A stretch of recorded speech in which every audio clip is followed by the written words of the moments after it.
Mesdames, Messieurs, merci de suivre les programmes de ITV. 19h45, c'est parti pour la principale édition du soir. Dans l'actualité ce soir, baccalauréat édition 2023, bac technique. Les épreuves ont démarré ce matin. 3399 élèves sur l'étendue du territoire national. Nous ferons un tour au lycée Maurice Delafosse de Dakar.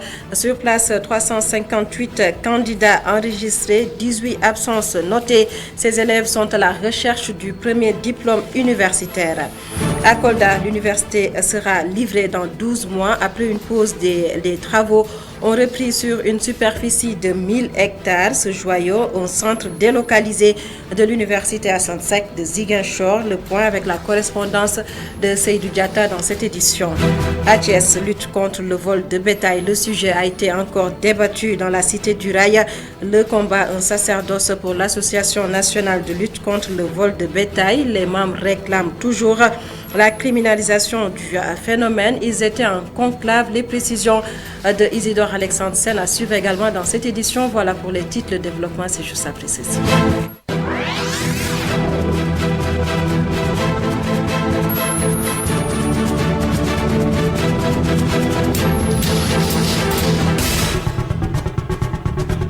Bonsoir à tous et bienvenue. Démarrage du baccalauréat technique aujourd'hui sur l'étendue du territoire national. Plus de 3000 élèves de la série S-Tech ont composé ce lundi pour le premier diplôme universitaire au lycée Maurice Delafosse de Dakar. Ils étaient au nombre de 358. 18 n'ont pas répondu à l'appel, mais selon le président du jury, toutes les dispositions ont été prises pour un bon déroulement des épreuves.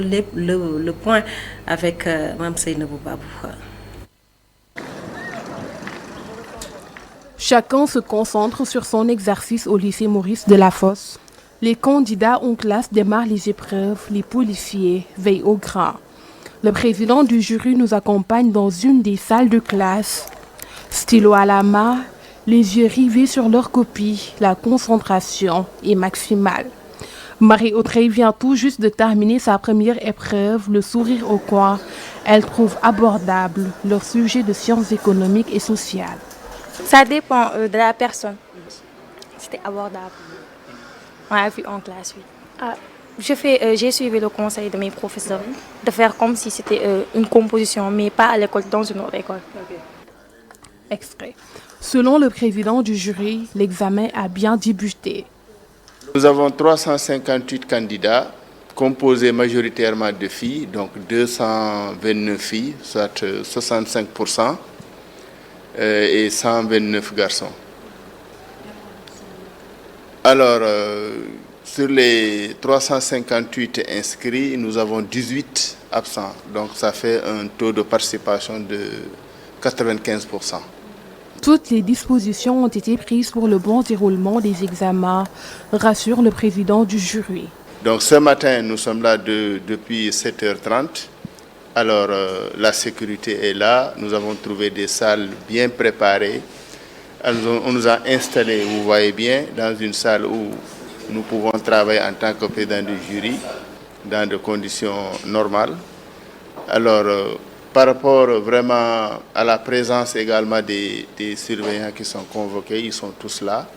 Ils sont au total 358 candidats, 229 filles et 129 garçons à entrer en lice pour décrocher le diplôme qui leur servira de ticket d'entrée à l'université. Au lycée Maurice Delafosse, les épreuves se déroulent très bien. Mme Seynabou Babou, le ministre de l'Emploi et de la Formation professionnelle, était au lycée Seydina Limamoulaye de Guédiawaye. Selon Maria Massar, l'État du Sénégal a pris toutes les mesures pour le bon déroulement de ces examens. Sur plus de 3000 candidats sur l'étendue du territoire national, le ministre salue la forte présence des filles. Le ministre Maria Massar, que voici au micro de Boudal Ndiache. Les examens sont en train de se dérouler normalement. Nous avons rencontré des présidents de jury enthousiastes avec des équipes dynamiques et nous avons bon espoir que le baccalauréat technique va se dérouler dans les conditions souhaitées pour que tout le monde soit dans de bonnes dispositions pour pouvoir faire les examens comme il se doit. Je devais signaler donc que 5 séries sont concernées, en l'occurrence les séries T1, T2, STIDD, STEC et la série F6. Donc nous avons au niveau national un total de 3 389 candidats inscrits. Et sur ces 3 389 inscrits, Dakar, avec ses 1283, représente presque un taux de 38% environ. Et ce qu'on a constaté et ce qui nous réconforte le plus, c'est la forte présence de filles. Partout où on est allé, nous avons constaté que les filles représentent un taux satisfaisant de participation. Nous sommes rassurés que les travaux vont continuer de se faire et pour mettre les élèves à l'abri. C'est une préoccupation forte du chef de l'État, son Excellence le Président Macky Sall, et le travail continue de se faire pour que les élèves soient dans de très bonnes conditions de travail. Le bac général est prévu le 4 juillet 2023. Et puis élargissement et amélioration de la carte universitaire du Sénégal, l'université de Kolda. Après une pause, les travaux reprennent. Ce centre délocalisé de l'université Hassan Sek de Ziguinchor sera bientôt livré. Un délai de 12 mois a été donné. Je vous propose de suivre la correspondance de Seydou Diatta.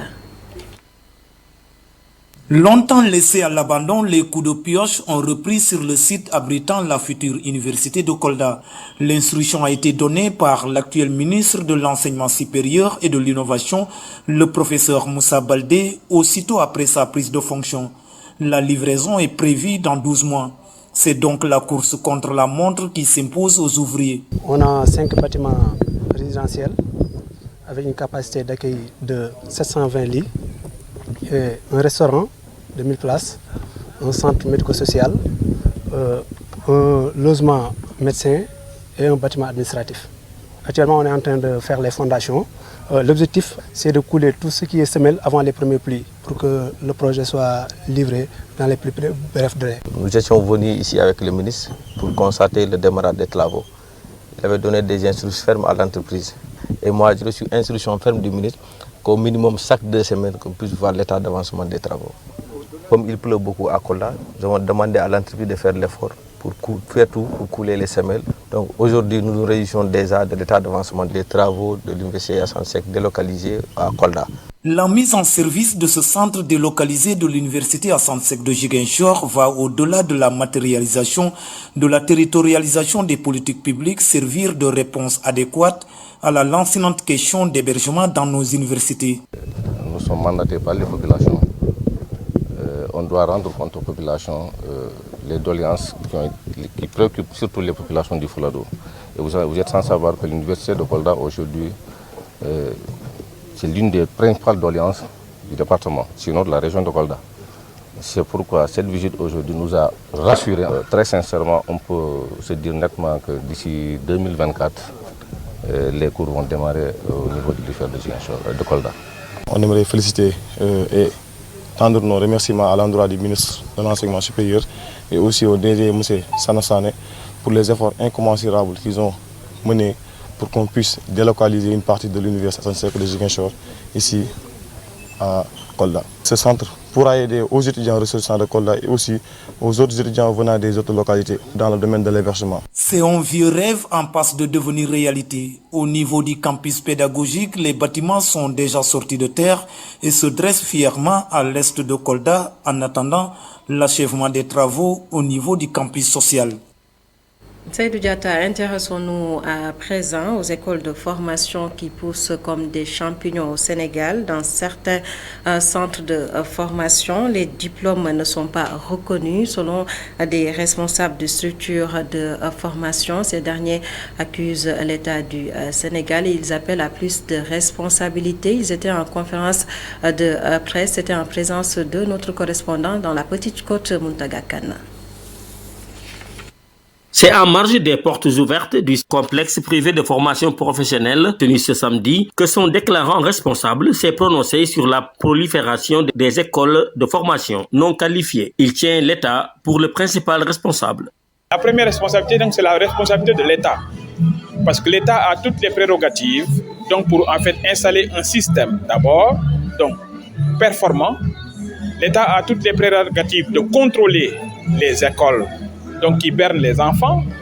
L'État aussi a donc toutes les prérogatives donc, de créer des programmes fonctionnels et donc d'assister donc, ces gens-là. Il n'en accuse pas moins les fautifs qu'il appelle à l'éthique.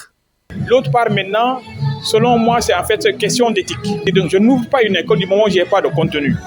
Or, un enfant qui me confie son avenir, ce que je peux faire, c'est en fait de l'accompagner et à aller justement donc vers un milieu professionnel qui est très tributaire, difficile. Il faut une formation solide pour pouvoir passer. Et là, il faut vraiment donc gérer donc cela, essayer de faire donc le tout pour remettre donc l'ordre dans la formation professionnelle et la qualification, tout en sachant que l'avenir de notre cher pays y dépend. Se sentant très concerné par la crise politique notée au Sénégal, il propose comme solution le langage de la vérité à l'égard de la jeunesse. Il faudrait qu'on dise la vérité. Et si on avait dit la vérité, on n'en arriverait pas là. Il faut donc adresser un message fort et sincère donc à la jeunesse. Quand le message est fort et sincère, il écoute. Lors de la cérémonie de remise de diplôme à une vingtaine d'étudiants, leurs camarades ont préféré, en lieu et place des folklores, présenter des exposés relatifs aux différentes filières qui sont enseignées dans le 10 centres. Mountaga Kane, je vous l'annonçais dans les titres, vol de bétail. Le problème reste entier au Sénégal entre 2021 et 2022. Plus de 21 000 têtes de bétail ont été volées dans le combat. L'Association nationale de lutte contre le vol de bétail ne compte pas lâcher du lest. Les membres demandent l'application de la loi sur la criminalisation du phénomène. Le point avec Isidore Alexandre-Sen. L'Association nationale de lutte contre le vol de bétail a été mise sur les fonds baptismaux suite à une histoire de vol de petits ruminants. L'objectif de notre collectif nous est venu au lendemain d'un voleur attrapé. Nous tous, nous avions fait des déclarations. Nous tous, nous avons convergé vers la brigade de recherche. Quand nous sommes réunis, l'idée de créer le collectif de lutte contre le vol de bétail nous est venue. Et l'idée, c'est sensibiliser, informer. La problématique du vol de bétail, de par sa récurrence, appauvrit certains éleveurs. Parce que vous voyez, ça participe à l'effort, je dis à l'effort d'appauvrissement du Sénégal. Parce que ceux qui le font de telle sorte que le Sénégal est aujourd'hui victime dans le cadre de sa politique économique de développement, c'est-à-dire qui tendent vers l'émergence. Les membres du collectif demandent l'application de la loi relative à la criminalisation du vol de bétail. Promulguer une loi, l'appliquer et l'exploiter sur le terrain, vous savez que ça fait défaut à l'heure actuelle. On a promulgué la loi, on a pris toutes les mesures idoines pour que la loi puisse s'appliquer, mais il y a des lenteurs à tous les niveaux. Selon l'Association nationale de lutte contre le vol de bétail dans la région de Thiès, beaucoup de plaintes liées au phénomène ne trouvent pas encore de suite. Entre autres explications des lenteurs, le manque de diligence au plan administratif. Isidore Alexandre-Sen, le bétail, on en parle toujours, la gueule tapée, la cohabitation entre vendeurs de moutons et vendeurs de friperies, surtout en cette période de veille de fête de Tabaski, une cohabitation qui n'est pas du tout aisée avec les vendeurs de friperies qui se plaignent toujours d'une odeur nauséabonde. Le reportage est signé Nyanya Dioufnia. Au marché Gueule-Tapée, la cohabitation entre vendeurs de moutons, de friperies attire l'attention. Ceux qui vendent les vêtements ne décolèrent pas. Depuis un mois, ils sont obligés de supporter les déchets et la mauvaise odeur. Ce vendeur de friperie se prononce sur la situation. Mais c'est vraiment difficile de cohabiter avec eux. La mauvaise odeur, la poussière. À chaque année, un mois avant la Tabaski, c'est comme ça. On perd nos marchandises, on n'est plus à l'aise dans nos lieux de vente. Et c'est vraiment frustrant.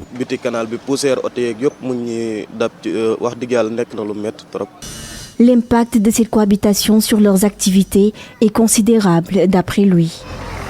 Vraiment, il y a un impact négatif sur nos vêtements.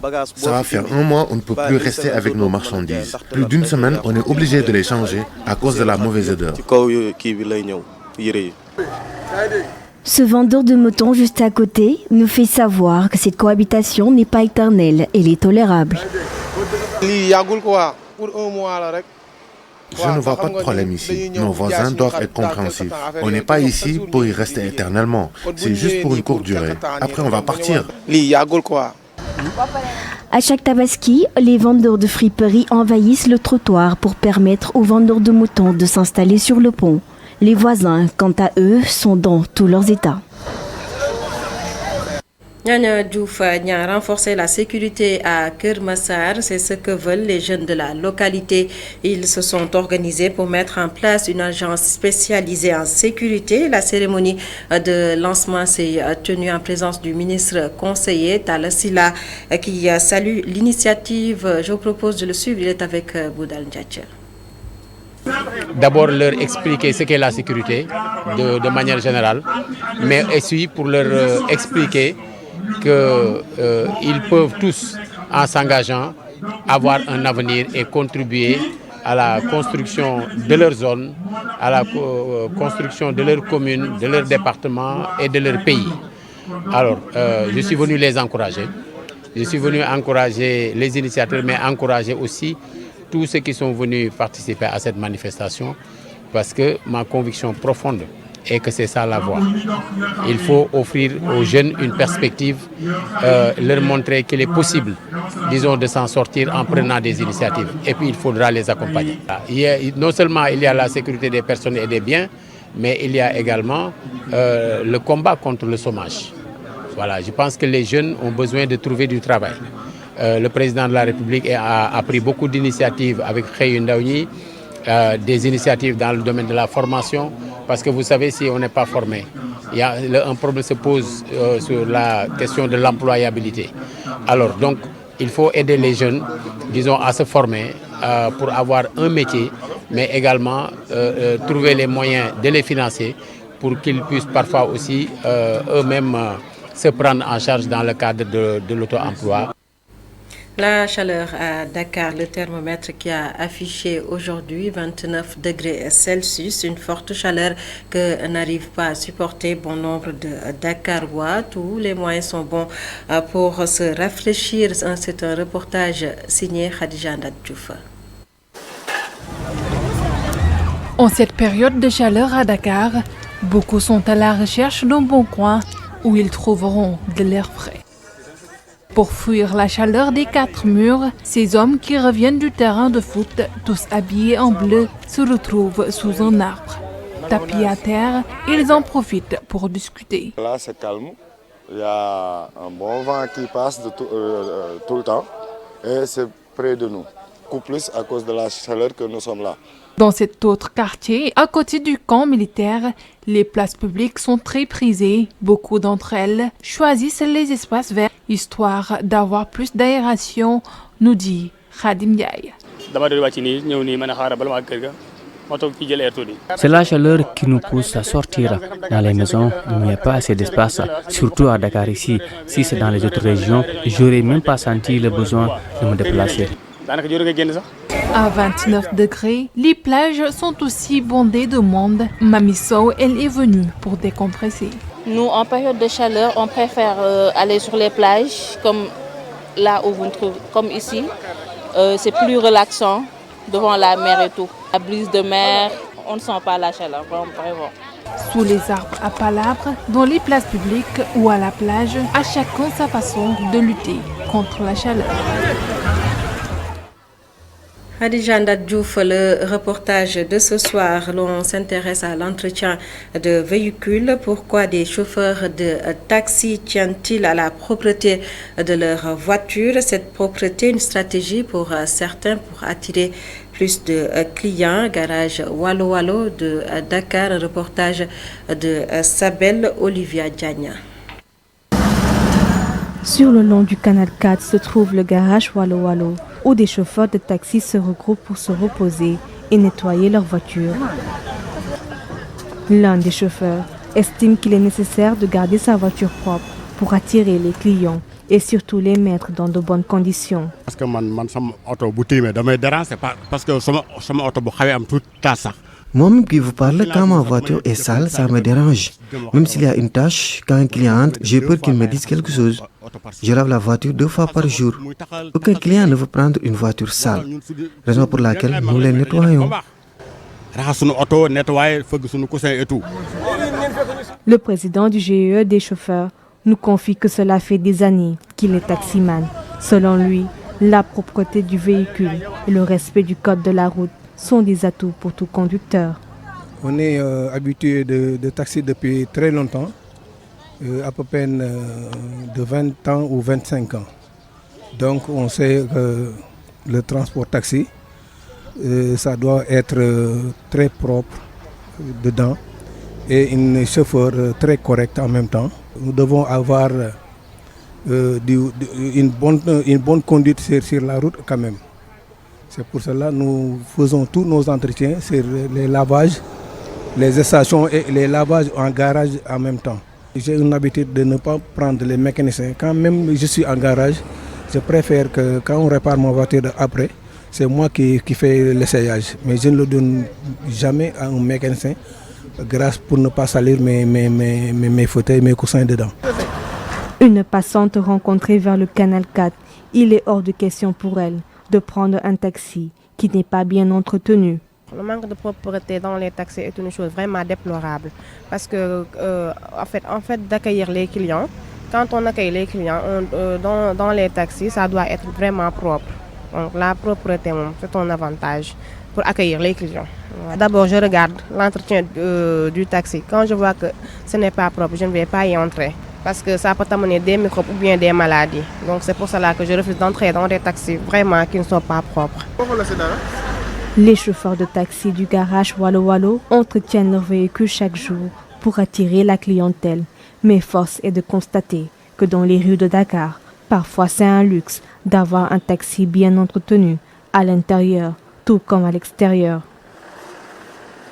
S'appelle Olivia Diagne, la propreté et la bonne conduite, une stratégie pour attirer une clientèle. Et c'est la fin du journal. Mesdames, Messieurs, merci de nous avoir suivis.